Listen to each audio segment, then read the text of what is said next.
The summer of 1943 found Europe engulfed in the inferno of relentless conflict.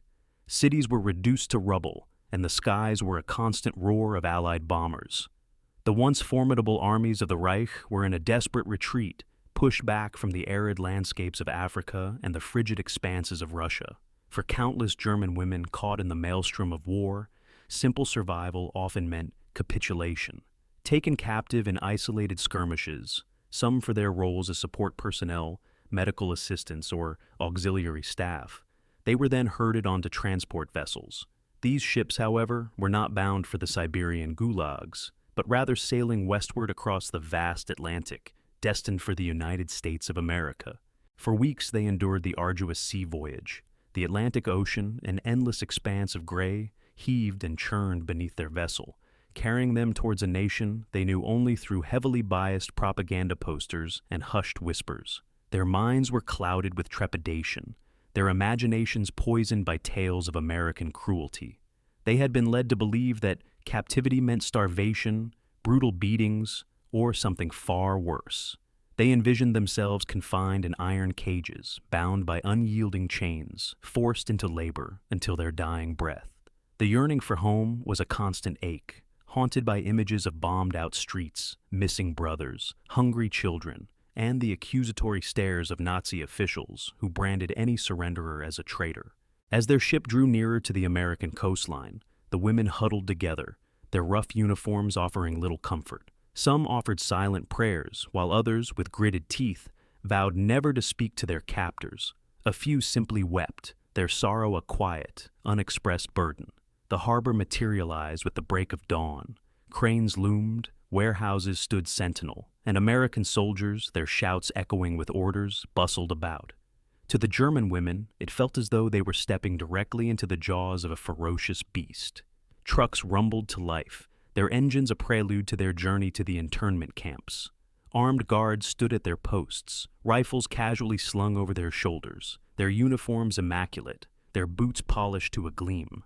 Lisa, positioned near the rear of the assembled group, her large eyes betraying a mixture of apprehension and keen observation, attempted to blend into the background. She was in her early 20s, her once sharp features now softened by profound exhaustion.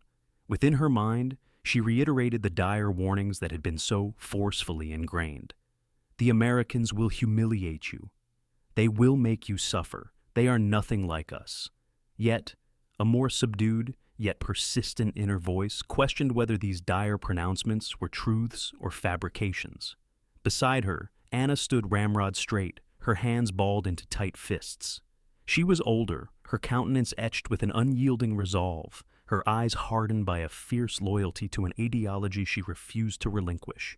While Lisa's heart wavered, Anna's remained as steadfast as iron. She murmured under her breath, "Do not look at them. Do not grant them the satisfaction. We are still soldiers." The women were then motioned into the waiting trucks. Engines roared to life, dust billowed into the air, and the convoy proceeded inland.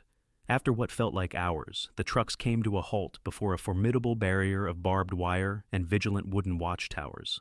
A hush fell over the German women, their hearts pounding in unison. This was it, the prison they had been warned about. However, as the gates swung open, a wave of bewildered disbelief swept across their faces. Instead of the dilapidated barracks or squalid straw bedding they had anticipated, they beheld neat, clean wooden huts arranged in orderly rows.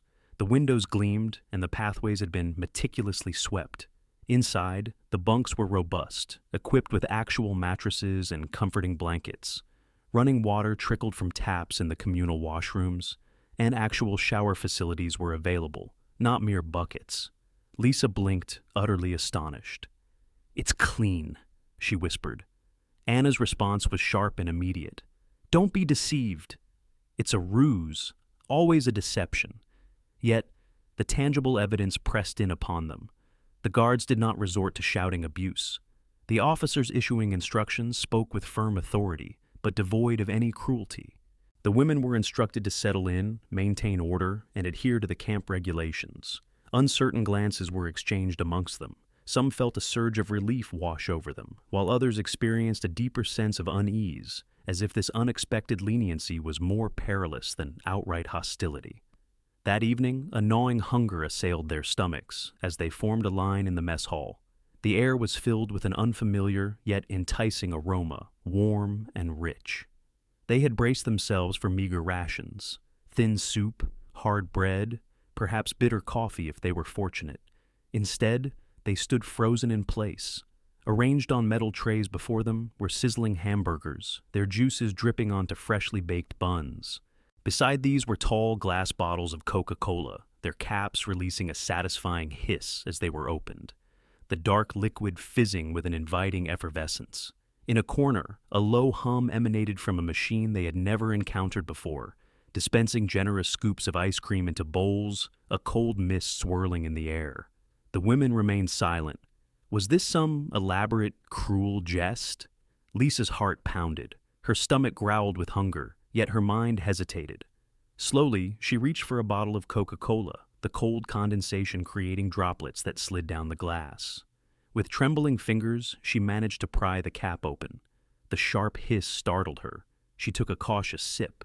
The effervescence erupted on her tongue like tiny sparks, sharp and remarkably sweet. Her eyes widened. "It burns," she exclaimed. "But it's sweet," she murmured, almost to herself. Around her, others stared, uncertain whether to follow her lead. Some began to weep softly, overwhelmed by the sheer abundance. Anna, however, folded her arms defiantly and scowled. "Poison? That's all it is. A trick to make you weak. Do not touch it." She pushed her tray away, refusing to partake, but Lisa could not resist. She took a bite of the hamburger, the warm bread, the succulent meat. The flavors were so intensely rich that they almost overwhelmed her. Tears pricked at her eyes, not solely from the taste, but from the surge of guilt that followed. Her thoughts turned to her mother, back in the war-ravaged streets of Hamburg, standing in ration queues for mere stale crusts of bread. And here she was, confined behind barbed wire, dining as if she were royalty. That night, the barracks buzzed with hushed conversations. "Why are they feeding us so well? It makes no sense. They should despise us." Perhaps they wished to transform us into Americans. Some emitted nervous laughter, unable to resist the sustenance. Others wept quietly into their pillows, ashamed of their own perceived weakness. Lisa lay awake, gazing at the wooden ceiling. Her body was nourished for the first time in months, but her heart churned with turmoil. Was this kindness genuine, or merely another stratagem of war? Anna's voice, a venomous hiss in the darkness, echoed, "Do not be fooled. Remember who you are?"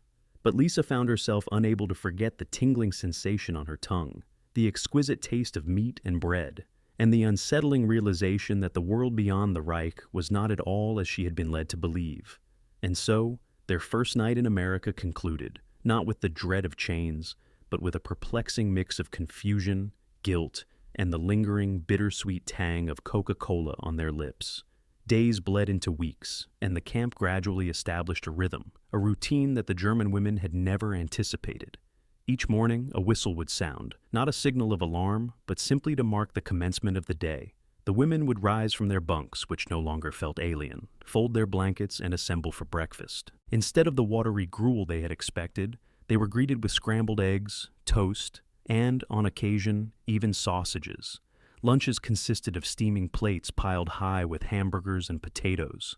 Dinners often concluded with slices of apple pie, so sweet they melted on the tongue. And always, there was Coca-Cola. Its fizzy sting served as both a comfort and a disquieting reminder for women who had subsisted on ration cards and remembered scraping flour from the bottom of sacks back in Germany. This sheer abundance felt almost like a form of mockery, yet hunger invariably prevailed. They ate, they drank, and with each bite, they experienced a profound sense of both relief and shame. Beyond the meals, the camp offered activities that the women could scarcely have imagined. There were tasks, often light in nature, such as mending uniforms, tending to gardens, or repairing tools. Libraries were stocked with books, some even available in German. On certain evenings, the mess hall transformed into a makeshift cinema, where the Americans screened films, comedies, musicals, even newsreels. Laughter would echo within the wooden walls. It was strange, unsettling, and yet undeniably comforting. It was during these moments that Lisa began to feel a subtle shift, drawing her closer to the Americans. She would often linger near the kitchen, shyly observing the cooks at their work. One evening, an American sergeant presented her with a warm bread roll, fresh from the oven. She hesitated for a moment before accepting it. The smile he offered was not one of mockery, but a simple expression of humanity. Lisa found herself tentatively speaking short phrases in broken English, inquiring about names, exchanging shy laughter. It amounted to little more than simple kindness. Yet, within the confines of the barracks, it began to circulate as a whisper. Anna noticed. "Traitor," Anna hissed one night, cornering Lisa near the bunks. Her eyes blazed like daggers. "Do you imagine that sharing smiles with the enemy will grant you freedom? It merely renders you weak. Do not forget who bombed our cities. Do not forget your family." The camp began to divide along invisible lines. Some women, drawn by Lisa's quiet curiosity, allowed themselves to savor not only the American food, but also the American warmth. Others, following Anna's lead, stubbornly clung to their ideology, whispering warnings and propagating rumors of betrayal. The tension thickened. Meals that had once been characterized by cautious awe now crackled with suspicion. For Lisa, the internal conflict raged. Each night she closed her eyes and recalled her home. The shrieking sirens over Hamburg, the trembling in the cellars as bombs rained down, the acrid smell of smoke after the firestorms. She remembered her mother rationing bread, her younger brother's cough in the biting cold. How could she find laughter now? How could she sip Coca-Cola while her family faced starvation?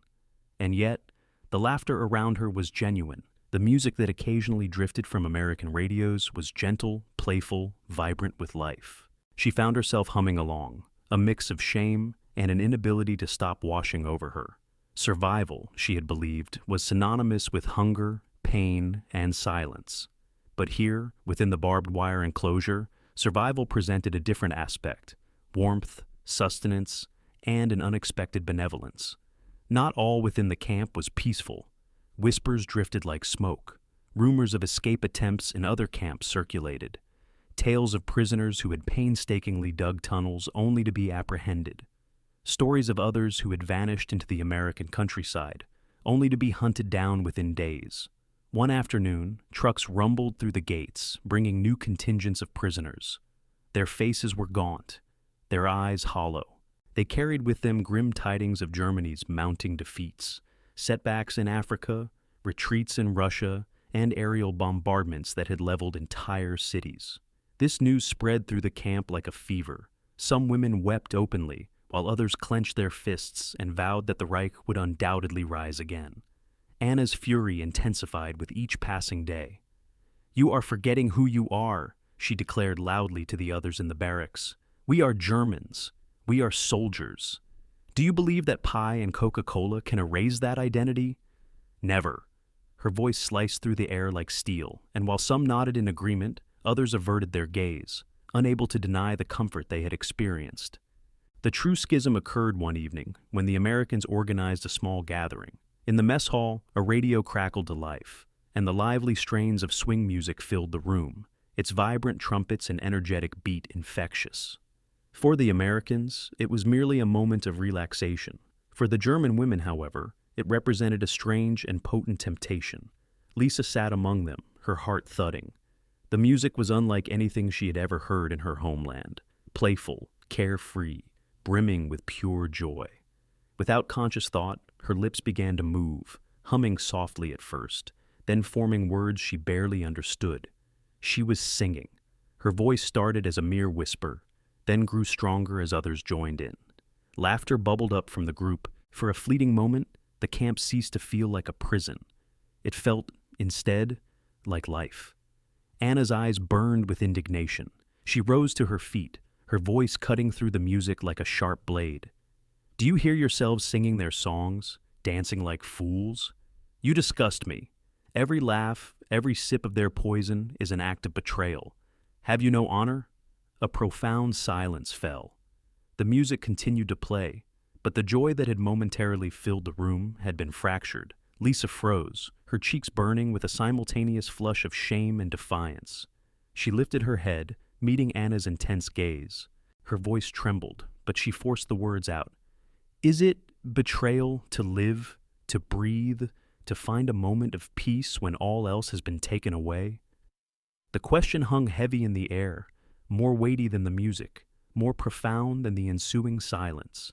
And in that critical moment, the women comprehended that the real battle was no longer waged beyond the barbed wire. It was unfolding within themselves. Was survival an act of weakness or an indication of strength? The war was drawing to its inevitable conclusion.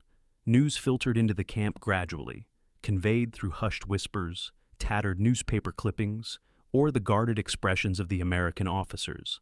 The women sensed the end before it was openly declared. Their time in America would not extend indefinitely. One morning, a camp officer stood before them, reading an announcement in a calm, measured voice.